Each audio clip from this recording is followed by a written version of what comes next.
My name is Maya Mitchell, and for 28 years, I've been the family disappointment. Not because I failed at anything, but because I refused to perform success the way my family demanded. My brother Jason is 3 years older than me. Growing up, he was everything our parents wanted. Charismatic, ambitious, loud about his achievements. He went to State University on a partial scholarship, joined the right fraternity, networked aggressively, and landed a sales job at a tech company right out of college.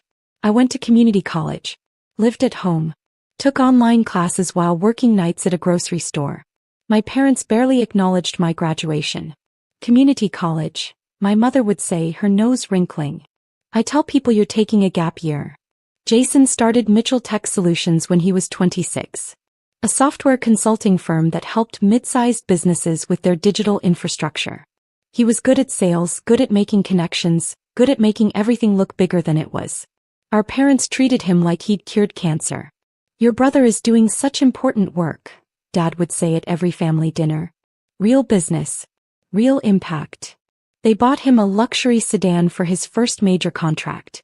Threw him a party when he signed his 10th client. Posted about his success constantly on Facebook. Meanwhile, I worked quietly. I'd started doing freelance data analysis on the side. Nothing glamorous, just helping small businesses make sense of their numbers. I was good with patterns, good with spreadsheets, good with seeing what others missed. I saved everything I earned. Invested carefully. Lived in a modest apartment. Drove a 12-year-old Honda. When are you going to do something with your life? My mother asked at least once a month. What they didn't know, what I never told them, was that by the time I was 25, I'd built a portfolio worth $1.8 million. By 27, it was $4.2 million. I'd invested in early-stage tech companies, real estate partnerships, and a few strategic private equity positions. One of those positions was Mitchell Tech Solutions. Jason had needed capital 18 months earlier. His business was growing, but he was overextended. He needed $3.1 million to secure a major contract that would take him to the next level. He'd approached several investors. Most passed. The terms weren't great, and Jason's financials were shakier than he let on publicly. I invested through a shell LLC. Anonymous funding. Market rate terms. Professional documentation. Jason never knew his embarrassing little sister was the reason his company survived. I did it because, despite everything, he was still my brother. I believed in the work he was doing. I thought maybe someday we'd have a relationship that didn't revolve around his need to feel superior. I was wrong. The wedding invitation came 4 months ago. Elegant cardstock, expensive printing. Jason Mitchell and Victoria Ashworth request the pleasure of your company. Victoria was exactly the kind of woman my family worshipped. Law degree from a prestigious school. Family money. Connections to everyone who mattered in our city's social scene. I'd met her twice. Both times she looked through me like I was part of the furniture. My mother called the day after I received the invitation. You'll need to buy an appropriate dress, she said. Victoria's family is very particular about appearances. Nothing too cheap-looking. I'll find something nice, I said. And maybe do something with your hair? Victoria's having a very sophisticated wedding. We don't want you to stick out. I bought a simple navy dress. Classic, well-made, appropriate. Cost $300, which was more than I usually spent on clothing, but I wanted to make an effort. The wedding was beautiful. Riverside venue, string quartet, hundreds of white roses. Victoria looked stunning. Jason looked proud. I sat in the back with distant cousins. My parents were at the head table with the wedding party. During the ceremony, I watched Jason promise to love, honor, and cherish Victoria. I wondered if he'd ever actually loved anyone besides himself, but I pushed the thought away. Maybe Victoria was different. Maybe she saw something in him I couldn't. The reception was held in the venue's ballroom. Crystal chandeliers, seated dinner, open bar. I was placed at table 14, far from the family tables. I didn't mind. I congratulated Jason and Victoria in the receiving line, then found my seat and settled in to watch everyone enjoy themselves. Dinner was salmon or beef. I chose the salmon. Made polite conversation with the woman next to me, someone's aunt from Victoria's side. Then came the toast. The best man went first. Typical stories about Jason being a legend, a genius, destined for greatness. Everyone applauded. Victoria's father spoke next. praised Jason's business acumen, his drive, his promising future. Welcomed him to their family. Then my father stood up. I hadn't realized he was giving a toast. My mother must have arranged it. I'm so proud of my son, Dad began. Jason has always been exceptional. A natural leader. A born entrepreneur. He went on for 3 minutes about Jason's achievements. The business he'd built. The success he'd earned. The bright future ahead. He never mentioned me. Not once. Not even a generic "we're proud of both our children." Just Jason, Jason, Jason. I kept my face neutral. I'd learned that skill years ago. After dinner, as the dancing started, I stayed at my table. Watched the newlyweds have their first dance. Watched my parents glow with pride. Then Jason approached my table. He was drunk. Not falling down drunk, but loose, loud drunk. His groomsmen were with him. College friends I'd met a handful of times over the years. "Hiya," he announced, his voice carrying across nearby tables. "My little sister. Still sitting alone, I see." I smiled. "Congratulations, Jason. Beautiful wedding." "Yeah, Victoria spared no expense." He gestured broadly at the room. "This is what success looks like, Maya. Real success." His groomsmen laughed. A few people at neighboring tables glanced over. "It's very nice," I said evenly. "You know what's funny?" Jason leaned against my table. "Mom told me you came in that dress. $300. I checked the tag when you hung your purse." He shook his head. $300. Victoria's shoes cost more than that. "I'm sure they're lovely shoes," I said. "You're the embarrassing one in this family," Jason announced, his voice louder now. Several more tables were watching. "Living your sad little life. Working your sad little job. While I'm building an empire." His groomsmen laughed harder. One of them, Brad I think, said, "Dude, not cool." But Jason was on a roll. "What do you even do, Maya? Data entry? Is that what you're still doing?" "Something like that," I said quietly. "Something like that," he mimicked. "Meanwhile, I just closed a $7 million contract. 7 million. Do you even comprehend numbers that big?" I looked at him. Really looked at him. This was my brother. The person I'd protected. The person I'd believed in when other investors wouldn't.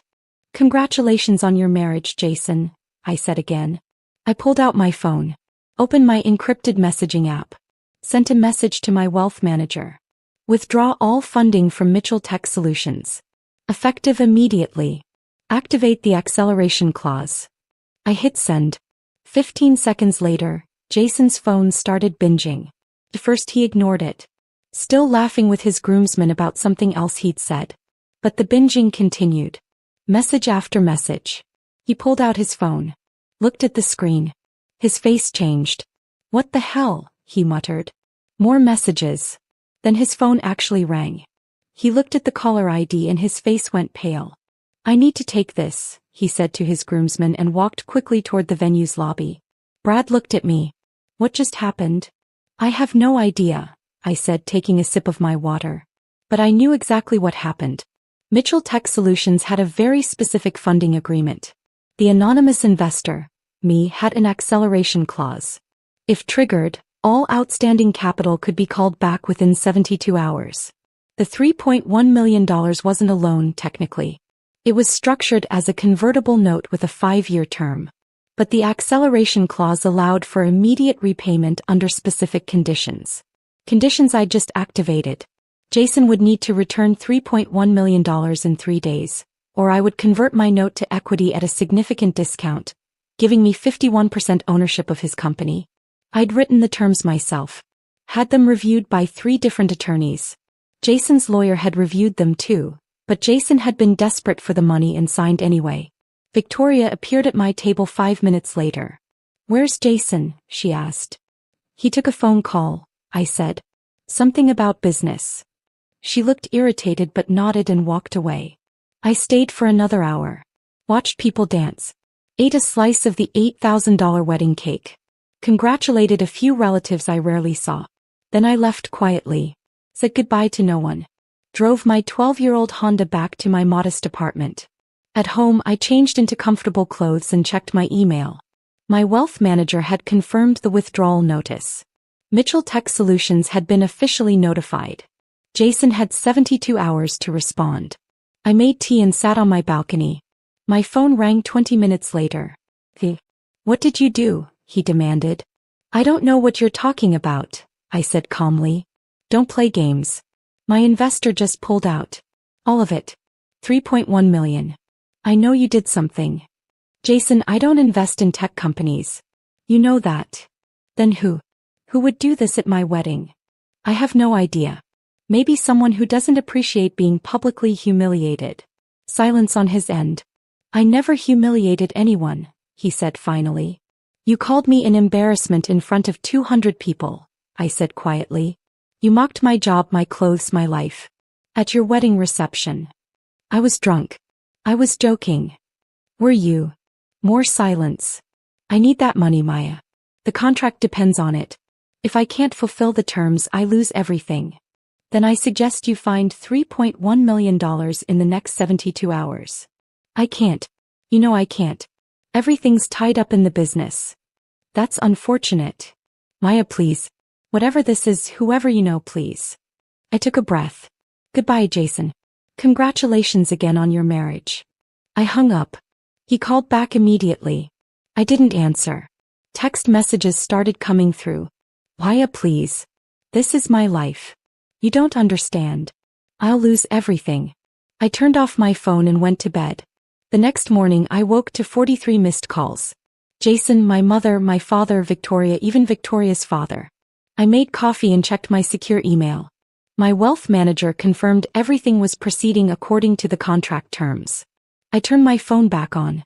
It immediately rang. My mother. Maya, what have you done? She demanded. Good morning, Mom. Jason is devastated. He says you sabotaged him.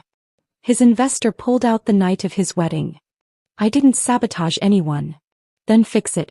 Call whoever you know. Jason needs help. Why would I know anything about Jason's investor? Because this is too convenient. The same night she trailed off. The same night he publicly called me an embarrassment? He was drunk. You know how he gets. I do know how he gets, I said. I've known for 28 years. Maya, please. He's your brother. Is he? Because he's never treated me like a sister. I hung up. My father called next. Same conversation, different voice. Victoria's father called. Threatened legal action if I was somehow involved in Jason's investor problems. I told him to have his attorneys contact my attorneys. Gave him my lawyer's number. He sputtered and hung up. On day 2, Jason showed up at my apartment. I'd been expecting this. Didn't answer the door. He knocked for 10 minutes. Then called my phone from the hallway. Maya, I know you're in there. Please. I'll apologize. I'll do whatever you want. Just please help me. I didn't answer. He left eventually. That evening my mother tried a different approach. Sent a long email about family, about forgiveness, about how we needed to support each other. I didn't respond. On day 3, 71 hours after I'd sent the withdrawal notice, Jason's attorney called mine. They wanted to negotiate. My client is prepared to issue a public apology, his attorney said, and offer financial compensation for any distress caused. My attorney, a sharp woman named Rebecca Chin who specialized in private equity, listened patiently. My client's position is clear, Rebecca said. The contract terms are being enforced as written. Mr. Mitchell has 1 hour to wire $3.1 million, or the note converts to equity per the acceleration clause. That would give your client majority control. Yes. That's not reasonable. It's contractual. Jason's attorney tried several more arguments. Rebecca shut down each one. 59 minutes later, no wire transfer had arrived. At the 60-minute mark, Rebecca filed the equity conversion paperwork. I now owned 51% of Mitchell Tech Solutions. My phone exploded. Calls, texts, voicemails. I ignored all of them. The next morning, I had Rebecca send a formal letter to Jason and the company's board. As majority shareholder, I was exercising my right to call an emergency board meeting. Agenda: company leadership and strategic direction. The meeting was scheduled for the following Monday. I spent the weekend reviewing every piece of Mitchell Tech Solutions financials.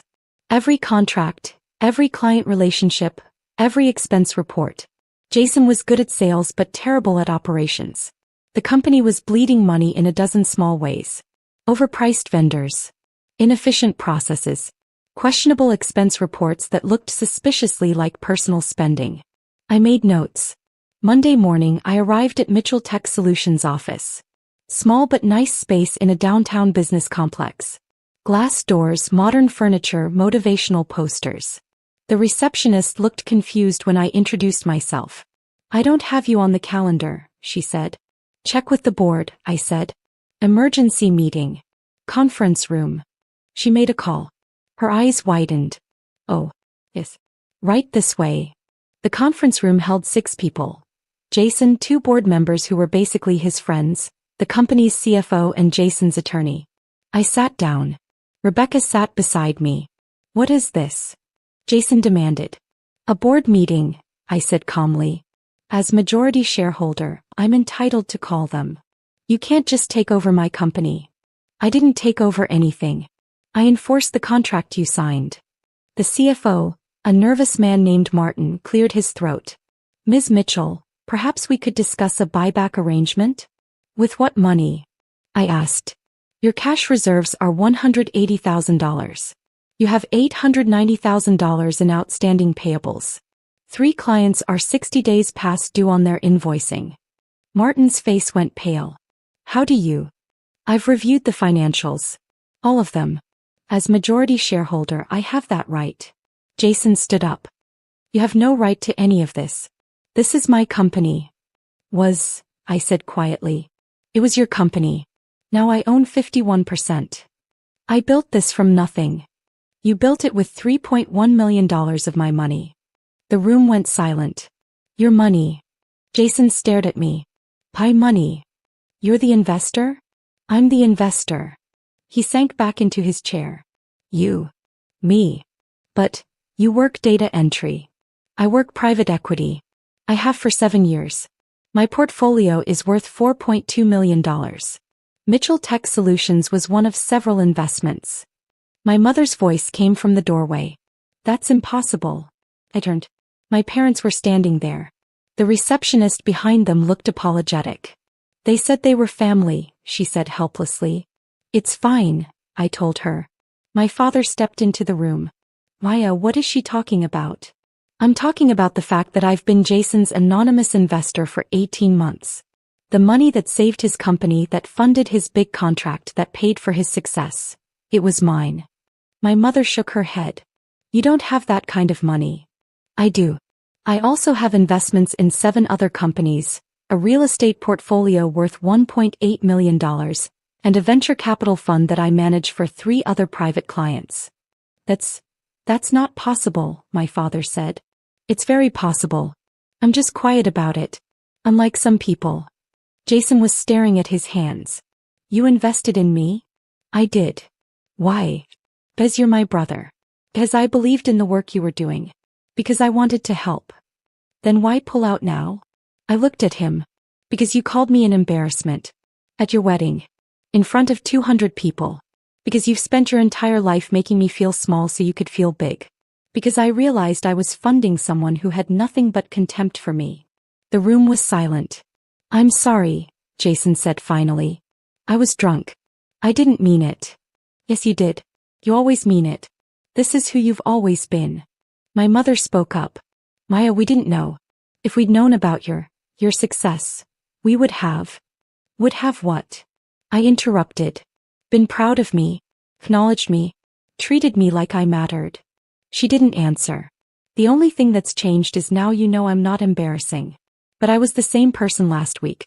The same person for 28 years. The only difference is now my success is visible." I stood up. "I'm not here to punish anyone. I'm here to make a business decision." I looked at Jason. "Mitchell Tech Solutions has potential. But it's poorly managed. You're good at sales, Jason. You're terrible at everything else. So here's my offer. You stay on as VP of sales. Salary plus commission. I bring in real management. Real operations. We fix this company. And if I refuse? Then I fire you and do it anyway. I own 51%. I can remove you from any position I want." Jason looked at his attorney. The attorney shook his head slightly. No legal recourse. So I have no choice, Jason said. You have a choice. Work with me and rebuild this company the right way. Or walk away and I'll do it without you. He stared at me for a long moment. VP of Sales? It's what you're good at. Let other people handle what they're good at. And you? I'm good at seeing patterns. At strategy. At making smart investments and knowing when to cut losses. He nodded slowly. Okay. Hey. I'll do it. I turned to my parents. As for you too, I'm done performing for your approval. I'm successful. I have been for years. Whether you acknowledge it or not doesn't change that. My mother opened her mouth. Closed it. Opened it again. We're proud of you, Maya. Now you are. Now that it's worth something to you. That's not fair, my father said. Isn't it? Jason started a company, you threw him parties. I built a $4 million portfolio. You didn't notice I existed. The only thing that changed is now you can brag about me to your friends. Neither of them answered. I picked up my bag. I have another meeting. Rebecca will send over the restructuring documents, Jason. Sign them by Friday. I walked out. In the parking lot, Rebecca caught up with me. That was impressive, she said. Was it? Most people would have burned it all down. I thought about it. But the company actually is promising. And underneath everything, Jason isn't a bad person. He's just... I searched for the word. Insecure. Insecure people can be the cruelest. I know. I drove back to my modest apartment. I sat on my balcony. My phone buzzed. A text from Jason. Thank you for not destroying me. I know I deserved it. I stared at it for a long time. Then typed back. You're my brother. I don't want to destroy you. I want you to be better. 3 dots appeared. Disappeared. Appeared again. I'll try. It wasn't much. But it was something. 6 months later, Mitchell Tech Solutions had a real CFO, streamlined operations, and was actually profitable. Jason focused on what he was good at, charming clients and closing deals. The company thrived. My parents slowly, very slowly, adjusted to the reality that their embarrassing daughter was more successful than they'd ever imagined. They tried to brag. I shut it down every time. I'm the same person I was before you knew, I'd remind them. Whether you're proud or not doesn't change who I am. Victoria divorced Jason after 8 months. Turned out she'd married him for the image of success, and when that image cracked, she lost interest. Jason took it hard. Called me one night, drunk and crying. I lost everything, he said. No, I told him. You lost someone who never valued you for who you actually are. That's not everything. That's nothing. He showed up at my apartment the next day. Sober. Carrying coffee. Can we talk? He asked. Sure. We sat on my balcony. Drank coffee. Watched the city move below us. I'm sorry, he said. For everything. For all of it. For every time I made you feel small. For the wedding. For all of it. Okay. Is that it? Just okay. What do you want me to say, Jason? That it's fine? It's not fine. You hurt me for years. You made me feel worthless. That doesn't just disappear because you apologized. I know. But I want to do better. I want to be better. I looked at him. Then be better. Not for me. Not for Mom and Dad. For yourself. He nodded. I'm trying. I know. We sat in silence for a while. Your apartment is nice, he said finally. Small but nice. I like it. You could afford something bigger. Much bigger. I know. But I don't need it. This is enough. He smiled. You're weird. Yeah. I am. I think that's okay. It is okay. We finished our coffee. Jason left. But he came back the next week. And the week after that. Slowly, very slowly, we built something that actually resembled a sibling relationship. Not the one I'd always wanted. But something real. Something honest. I never moved to a bigger apartment. Never bought a luxury car. Never posted about my success on social media. I just kept doing what I'd always done. Seeing patterns, making smart investments, building something solid and real. And I learned that the only validation that matters is your own. Everything else is just noise.